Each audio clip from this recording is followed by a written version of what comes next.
አርሰናል ኤቨርተንን በአዲሱ የኤቨርተን ስቴዲየም ሂል ዲኪንሰን 1-0 በሆነ ጠባብ ውጤት አሸንፏል። ከጨዋታው በኋላ ምን አስተያየት እየተሰጡ ይገኛሉ? ጨዋታውስ እንዴት ነበር የሚለውን በዝርዝር ልንመለከት ዳግም ተገናኝተናል። ሰላም ጤና ይስጥልን እየተወደዳችሁ እንዴት ናችሁ? አርሰናል ወደ መሪነቱ ዳግም ተመልሷል። ክሪስማስም ደርሷል። ከዛ በተጨማሪም የፔፕ ጋርዲዮላ ቡድን ዳግም መምራት የሚችልበትን እድል አግኝቶ ነበረ። ነገር ግን አርሰናል ትናንትና ኤቨርተንን በማሸነፍ ወደ አሸናፊነት መጥቷል። ቪክተር ዮኬሬሽ ግቧን አስቆጥሯል።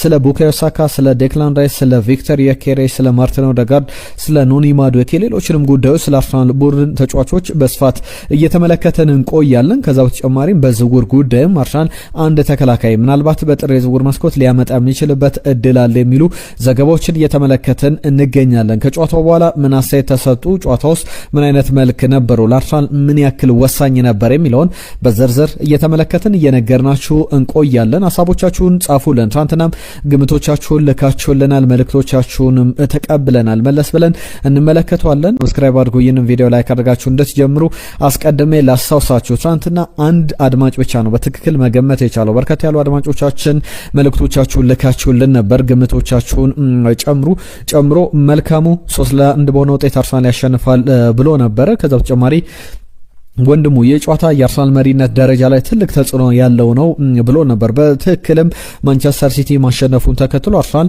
ሁለተኛ ደረጃ ሆኖ ጨዋታውን የጀመረበት ነበረ እና የወልቭስ ጨዋታን አርሰናል ወንድሙ በግምቱ መሰረት 3-0 ያሸንፋል ብሎ ነበር። ነገር ግን በትክክል አልገመተም። ታምሬ ከአዲስ አበባ አርሰናል 3-0 በሆነ ውጤት ያሸንፋል ብሎ ነበረ። ግርማይ 2-1 በሆነ ውጤት ያሸንፋል። ኤልያስ በተመሳሳይ አርሰናል 2-1 በሆነ ውጤት ያሸንፋል ብሎ ገምቶ ነበረ። ብርሃኑ የ4-1 በሆነ ውጤት ይመዘገባል፣ በአርሰናል አሸናፊነት ይጠናቀቃል ብሎ ነበር ብርሃኑ ስዩም። ነገር ግን እሱም በትክክል አልገመተም።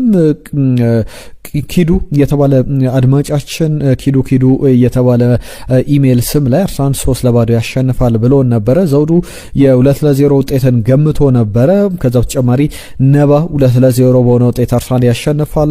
መልካሙ ኦላና ነኝ አርሰናል 4-2 ያሸንፋል። በጨዋታው ቡካዮ ሳካ ለጃክ ግሪሊሽ የንቀት ንግግር አሳማኝ ምላሽ ይሰጣል ብሎ ነበረ። ይህንን ጉዳይ መለስ ብለን እንመለከተዋለን። ነገር ግን መልካሙ ኦላና በትክክል አልገመተም። አየነው ሙሉ አለም አርሰናል 3-0 በሆነ ውጤት ኤቨርተንን ያሸንፋል። የጥር የዝውውር መስኮት የግራ ክንፍ አጥቂ ያስፈልጋል፣ ወጣት አማካይና አንድ የማል ተከላካይም ጀርሚ ጃኬትን በተመለከተም ያነሳው ጉዳይ አለ። በተለይ ከጀርሚ ጃኬት ጋር በተያያዘ የሚነሱ ጉዳዮች አሉ። መለስ ብዬ እመለከተዋለሁ። በዝውውር ጉዳዮች አርሰናል 3-1 በሆነ ውጤት የፋሲካ ግርማይ የተባለ አድማጫችን ገምቷል። ማርታ አያሌው ደግሞ አርሰናል 3-0 ያሸንፋል። ነገር ግን አንድም አድማጭ በትክክል አልገመተም። እስካሁን ከጠሯቸው ስሞች መካከል ቦሩ ብቻ አርሰናል 1-0 በሆነ ውጤት ያሸንፋል ብሎ ግምቱን አስቀምጦልን ነበረ። በትክክልም ገምቷል። ጨዋታውን በተመለከተ ቡካዮ ሳካ በጣም ድንቅ ጨዋታ ያሳለፈበት ነበረ። ቪክተር ዮኬሬሽ በፍጹም ቅጣት ምት ግብ አስቆጥሮ ፈርስት ሃፍ ላይ ጨዋታው በዛው ተጠናቋል። አርሰናል በያዝነው የውድድር ዘመን 19 ጨዋታዎች ላይ ቀድሞ ግብ አስቆጥሮ ጨዋታው በዛው ነው የተጠናቀቀው። ከዛ በኋላ ግብ አልተመለከትንበትም። በዚህኛው ጨዋታም ላይ ተመሳሳይ ነገሮችን ተመልክተናል። አስቀድሞ አርሰናል ቅድሚያ ግምት ተሰጥቶታል። 60% የጨዋታውን የማሸነፍ ያንን ግምት አስጠብቆ የወጣበት ጨዋታ ነበር። ትናንትና ልክ በትክክል 6ኛ ዓመቱ ነበር ሚኬል አርቴታ አርሰናልን ከተረከበ። ያንንም በሜዳ ላይ በዋንጫ ከዚህ በኋላ ያረጋግጣል ተብሎ ይጠበቃል። ትናንትና ግን በድል የተወጣበት ነበር። ብቸኛውን ግብ ቪክተር ዮኬሬሽ ነው ያስቆጠረው። 1-0 በሆነ ውጤትም ጨዋታው ተጠናቋል። አርሰናል 39 ነጥብ ላይ ደርሶ መሪነቱንም አጠናክሮ ቀጥሏል። አስቀድሞ 37 ነጥቦችን የሰበሰበው ማንቸስተር ሲቲ አስቀድሞ ዌስትሃም ዩናይትድን አሸንፎ ጨዋታውን እንግዲህ ካሸነፈ በኋላ ደረጃውን ወደ አንደኛ ከፍ አድርጎ ሊጉንም መምራት ጀምሮ ነበር። ለአርሰናል ጨዋታው የግድ ነበረ ብዬ ትናንትናም ሳነሳ ነበረ።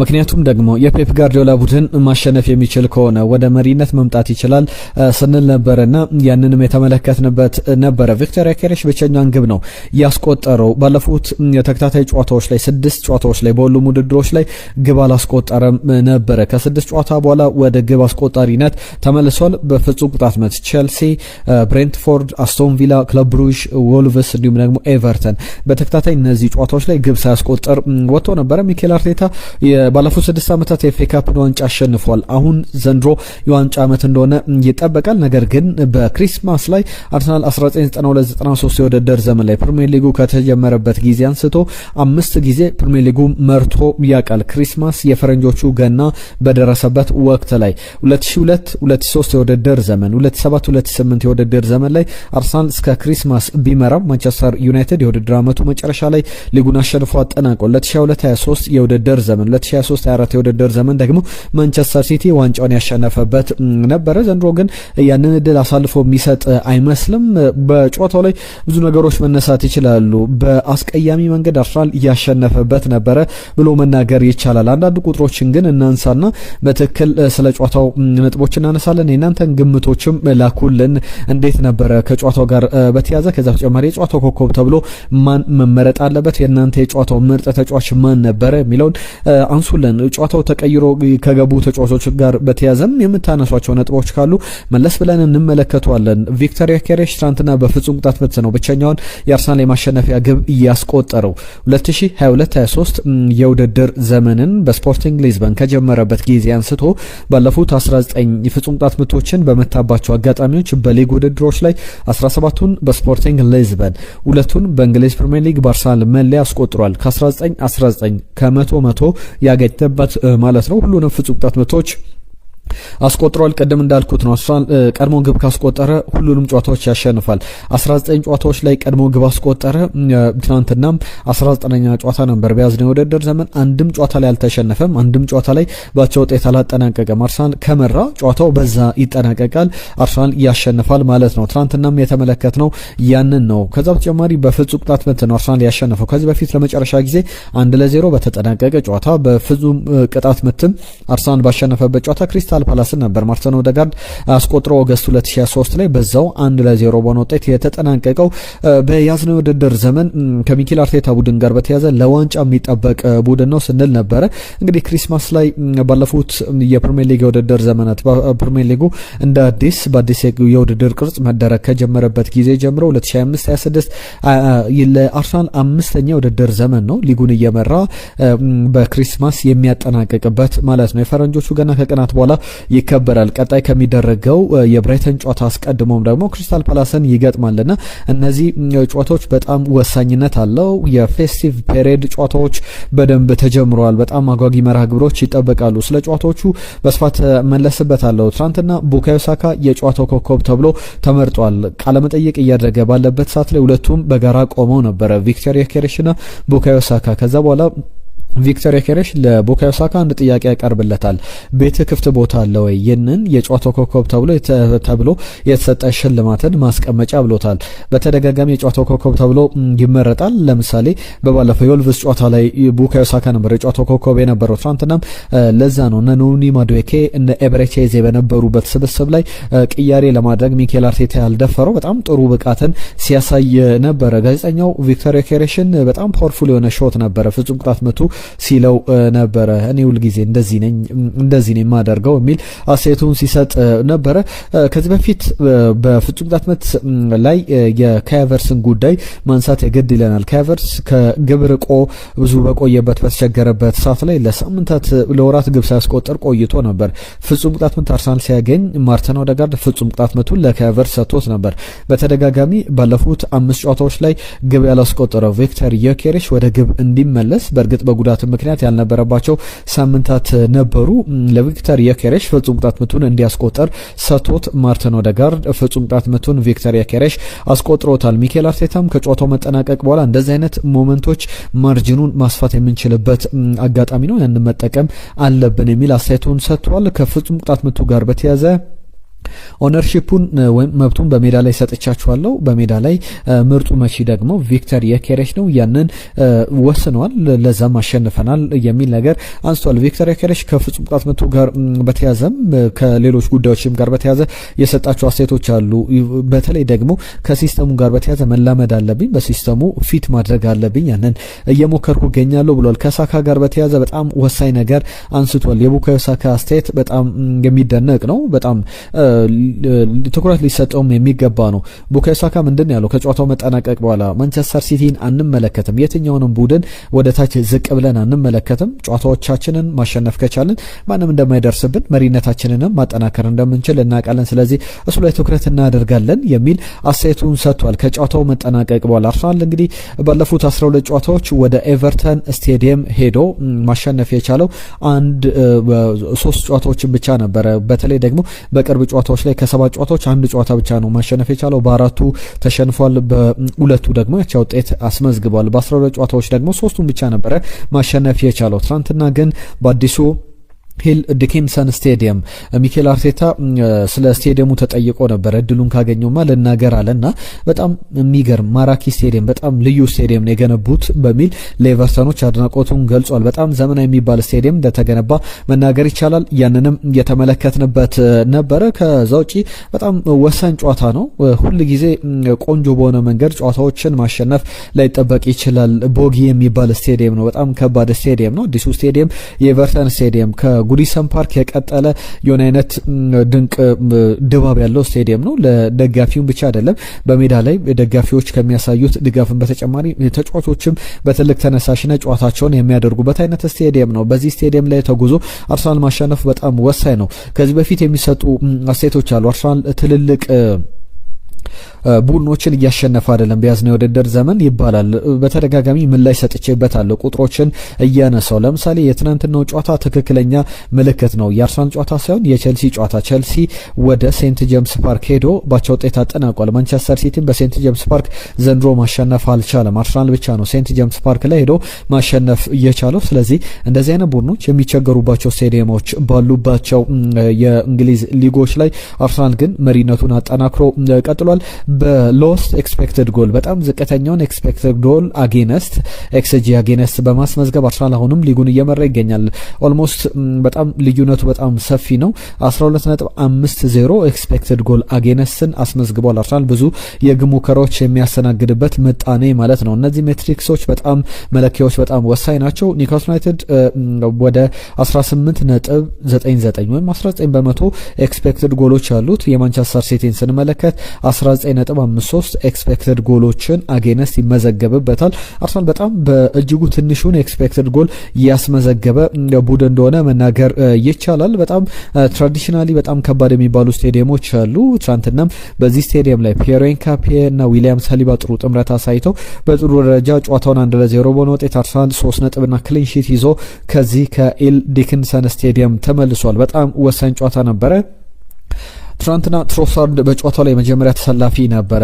ኖኒ ማዱኬ ይሰለፋል ብለን ወይም ኤበረቼዜ ብለን ስንጠብቅ ነበር ትናንትና። ነገር ግን ሊያንድሮ ትሮሳርድ ነበር የተሰለፈው። ከተጫዋቹ ጋር በተያያዘ በተደጋጋሚ ቪክተር የኬሬሽን ፖኬቶች ላይ ሲፈልገው ለሱ ኳሶችን ለማቀበል እድሎችን ለማመቻቸት ሲሞክር ተመልክተናል። ከዛ በተጨማሪም ከአርሰናል ጋር በተያያዘ ቪክተር የኬሬሽ በጣም ጥሩ ስሜት ላይ እገኛለሁ ብሏል። ጨዋታውን በማሸነፋችን በጣም የሚገርም ውጤት ነው ያስመዘገብ ነው ብሏል። ቪክተር የኬሬሽ በጣም አስፈላጊ 3 ነጥብ ይዘን ወተናል። ግን ማስቆጠር ብቻ አይደለም፣ በተለይ በሜዳ ላይ ተነጋግረን ነበር። ማነው ፍጹም ቅጣት ምቱን መምታት ያለበት? ራሱ ማርቲን ኦዴጋርድ መምታት ይችላል። ቡካዮ ሳካ የቡድኑ መቺ እንደሆነ ይታወቃል። ቪክተር የኬሬሽ ደግሞ በቁጥር ደረጃዎች ከሁሉም የተሻለው መቺ ይመስላል። እስካሁን ባሉት ደረጃዎች ላይ ያንን በትክክል እየተመለከትንበት ነው። ሚኬል አርቴታም ከጨዋታው መጠናቀቅ በኋላ ስለ ስቴዲየሙ ውብነት፣ ስለ አርሰናል አስፈላጊ 3 ነጥብ ማግኘት፣ በተለይ ደግሞ በሰከንድ ሃፍ ላይ 2-3 እድሎች ነበሩን 3-2 2-2 ማድረግ የምንችልበት ሳንጠቀምበት ቀርተናል። ነገር ግን አንዳንድ ጊዜ ዋጋ ያስከፍለናል። ዋጋ ሳንከፍል አሸንፈን ወተናል ጨዋታውን የሚል አስተያየቱን ሰጥቷል። በተለይ ትሮሳርድ የግቡ አግዳሚ የመለሰበት የግቡ ቋሚ የመለሰበት እንዲሁም ደግሞ ሌላኛው ማርቲን ዙሜንዲ በተመሳሳይ የግቡ ቋሚ የመለሰባቸው አጋጣሚዎች የበለጡ ቆንጆ የሚባሉ ድሎች ነበሩ። ከዛ በተጨማሪ ቪክተር የኬሬሽን በተመለከተ ውሳኔዎችን መወሰን የሚችል አይነት አጥቂ እንደሆነ በደንብ እየተመለከተ እንገኛለን። ፍጹም ቅጣት ምቱን የመታበት መንገድም በጣም በሚያስገርም ፓወር ያስቆጠረበት አጋጣሚ ነበረ።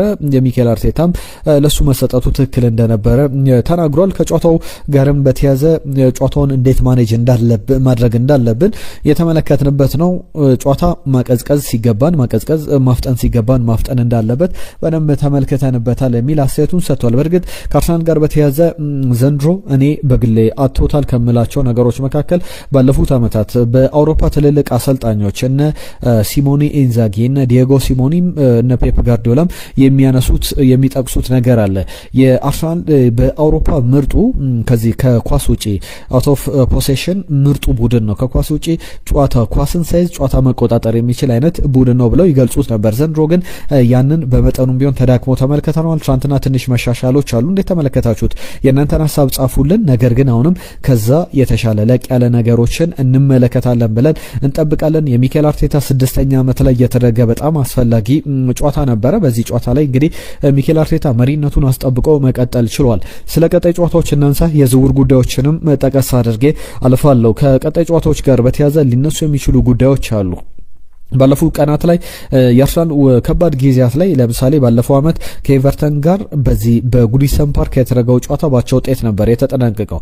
ቀጣይ አርሰናል የሚጫወተው ከብራይተን ጋር በሜዳው ከአስቶን ቪላ ጋር በሜዳው ከዛ በተጨማሪ ክሪስታል ፓላስንም በሜዳው 3 ተከታታይ ጨዋታዎችን በኤምሬትስ ስቴዲየም ያከናውንና ቦርመዝን ከሜዳው ቪታሊቲ ላይ የሚገጥምበት ጨዋታ ይጠበቃል። ከሊቨርፑል ጋር ኤምሬትስ ስቴዲየም ላይ ከፎረስት ጋር ከሜዳው ውጪ ጨዋታውን ያደርጋል። በተከታታይ የሚደረጉ ጨዋታዎች ናቸው። እነዚህ ጨዋታዎች ያነሱት ያለ ምክንያት አይደለም። ከኤቨርተን ጋር እንግዲህ በቅርብ ጨዋታዎች ላይ ለምሳሌ ባለፈው ዓመት ከብሬንትፎርድ ጋር በሜዳ ያደረገውን ጨዋታ ባቻ ውጤት ነበር ያጠናቀቀው። 2-0 በሆነ ውጤት አሸንፏል። ከቪላ ጋር ከሜዳ ውጪ ቪላ ፓርክ ላይ አሸንፎ ነበር። ነገር ግን በዚህ ጨዋታ ላይ ቪላ ፓርክ ላይ ዘንድሮ ተሸንፏል። ምናልባት በቅርብ ጨዋታዎች ላይ ከባለፈው ዓመት ያላሻሻለው ውጤት ቢሆን የዚህኛው ውጤት ብቻ ሊጠቀስ የሚችል ነው። ከወልቭስ ጋር የነበረውን ጨዋታ ባለፈው ዓመትም ዘንድሮም በሜዳው ኤምሬትስ ላይ አሸንፏል። ከኤቨርተን ጋር ባለፈው ዓመት አቻ ነበረ። ዘንድሮ በኤምሬትስ ስቴዲየም ትናንትና በኤምሬትስ ስቴዲየም የሚደረገው ጨዋታ ይጠበቃል። ትናንትና ግን በኤቨርተን ስቴዲየም ሂል ዲኪንሰን አሸንፏል። በቀጣይ ከብራይተን ጋር በሜዳው ባለፈው የውድድር ዘመን ዴክላን ራይስ በቀይ ካርድ የወጣበት ጨዋታ ባቻ ውጤት ነበር የተጠናቀቀው። ቪላንም ደግሞ በኤምሬትስ ስቴዲየም ይገጥማል። በጣም ወሳኝ የሚባሉ ጨዋታዎች ናቸው። ከሚኬል አርቴታ ጋር በተያያዘ የሚነሱ መርሃ ግብሮች ናቸው። ቀጣይ 3 ጨዋታዎች ክሪስታል ፓላስ እንዲሁም ደግሞ ብራይተን እና አስቶን ቪላን በሜዳው ይገጥማል። ከዛ በኋላ 3 ጨዋታዎችን ደግሞ አንድ ጨዋታ ቦርመዝን ከሜዳው ውጪ ቪታሊቲ ላይ ከገጠመ በኋላ ሊቨርፑልን ኤምሬትስ ላይ ገጥሞ 3 ጨዋታዎችን ደግሞ ኢንተር ሚላንን፣ ኖቲንጋም ፎረስትን፣ ፖርትስመዝን በእንግሊዝ ፕሪሚየር ሊግ በኤፍኤ ካፕና በቻምፒየንስ ሊግ የሚገጥምባቸው የሜዳ ውጪ መርሃ ግብሮች የሚጠቀሱ ናቸው። ለሁሉም አሁን አርሰናል ሊጉን በ39 ነጥቦች እየመራ ይገኛል። የ90 ነጥብ ፔስ ላይ ይገኛል ማለት ይችላለን። በዚህ ፍጥነት የሚቀጥል ከሆነ እስካሁን 17 ጨዋታዎች ነው የተደረጉት። በቀጣይ ነጥቦች በዚህ እየሰበሰበ የሚቀጥል ከሆነ ቢያንስ 90 ነጥቦችን ይዞ ማጠናቀቅ ይችላል። ኦፕታ ሱፐር ኮምፒውተሮች 80 ነጥቦችን ይዞ ያጠናቀቃል፣ ሊጉን ያሸንፋል ብለው ቅድሚያ ግምት ሰጥተውታል። ሊጉን ማንቸስተር ሲቲ በሁለተኛ ደረጃ በ37 ነጥቦች ይከተላል። አስቶን ቪላ 33 አለው። ዛሬ ከማንቸስተር ዩናይትድ ጋር የሚያደርገው ጨዋታ ይጠበቃል። ቼልሲ 9 ነጥቦችን ይዞ በአራተኛ ደረጃነት የተቀመጠ ቡድን ነው። የዝውውር ጉዳይ ላንሳና ወደ መጨረሻ ጉዳዮቻችን እናልፋለን። ከዝውውር ጋር በተያያዘ የሚነሳው ጉዳይ አርሰናል በተለይ ደግሞ ጀርሚ ዣኬትን በተመለከተ 20 ዓመቱ ላይ ይገኛል። የሬንስ ተጫዋች ነው። በተለይ ሴንተር ባክ ቦታ ላይ ሊቨርፑልም ጭምር በጥር የዝውውር መስኮት ተጫዋቹን ማስፈረም ይፈልጋል። የ21 ዓመት በታች የፈረንሳይ ብሔራዊ ቡድን ተጫዋች ነው። በተለያዩ ክለቦች ራዳር ውስጥ የሚገኝ አቅም ያለው ተጫዋች ነው። አንድሪያ ቤርታ ተጫዋቹን ለማስፈረም በእርግጥ በክረምት ላይ ጭምር ሲጠየቅ የነበረ ዝውውር ነው። ነገር ግን በክረምት ወደ አርሰናል መምጣት አልፈለገም። ዝውውርንም ወደ አርሰናል ብቻ አይደለም ወደ የትኛውም ክለብ መሄድ አልፈለገም። ነገር ግን አሁን አንድሪያ ቤርታ ዳግም ወደዚህ ተጫዋች ዝውውር መግባታቸው ተሰምቷል። ገና ዓመቱ ላይ ይገኛል። ጀርሚ ዣኬትን በተመለከተ በትልቅ ደረጃ ጥሩ አቅም ያለው የወደፊቱ የፈረንሳይ ብሔራዊ ቡድን የዓለማችን ምርጡ ተከላካይ ይሆናል ተብሎ የሚገመት አይነት ተጫዋች ነውና ከዚህ ተጫዋች ጋር በተያያዘ ብዙ ሀሳቦች እየተሰጡ ይገኛሉ። ሚኬል አርቴታ ይህንን ተጫዋች ማግኘት የሚችል ከሆነ በተለይ በቀጣይ ቀናት ሌላ ተደራራቢ ጉዳት የሚያጋጥመው ከሆነ ከኋላ መስመር ላይ ቤን ዋይት የለም፣ እነ ክሪስቲያን ሞስኬራ አሁን የሉም። የጋብሪኤል ማጋሌሽ ጉዳት የአስቶን ቪላ ጨዋታ ላይ ሊደርስ ይችላል እየተባለ ይገኛል። ነገር ግን ሌላ ሴት ባክ የሚገጥም ከሆነ በአርሰናል መልበሻ ቤት ውስጥ ሚኬል አርቴታ በቀጥታ ወደዚህ ዝውውር ይገባል ተብሎ እየተጠበቀ ይገኛል። ቀደምም አየነው ሙሉዓለም ሲያነሳልን ነበር አድማጫችን የጀርሜ ጃኬትን ጉዳይ በቀጣይ ጊዜያት ላይ በዝውውር ጉዳዮች በደንብ ተጠናክሮ ልንሰማው የምንችለው ስም ነው ብለን መናገር ይቻላል። የተወደዳችሁ ስፖርታዊ ጉዳዮቻችን እነዚህን ይመስሉ ነበር። አብራችሁን ስለነበራችሁ ከልብ እናመሰግናለን። የትናንትና ጨዋታውን በተመለከተ ዝርዝር ነጥቦችን ዝርዝር ትንታኔዎችን አነሳን። የእናንተን ሀሳብ ጻፉልን፣ መልእክቶቻችሁን እንጠብቃለን። ከዛ በተጨማሪ ግን ይህንን ቪዲዮ ላይክ አድርጋችሁ አብራችሁ እንዳላችሁ ተስፋ እናደርጋለን። ሰብስክራይብ አድርጉ። አዲስ ከሆናችሁ የአርሰናል ኮሚኒቲን እንፍጠር። ለዛሬ እዚህ ላይ እናጠናቀቅ። ጤና ይስጥልን።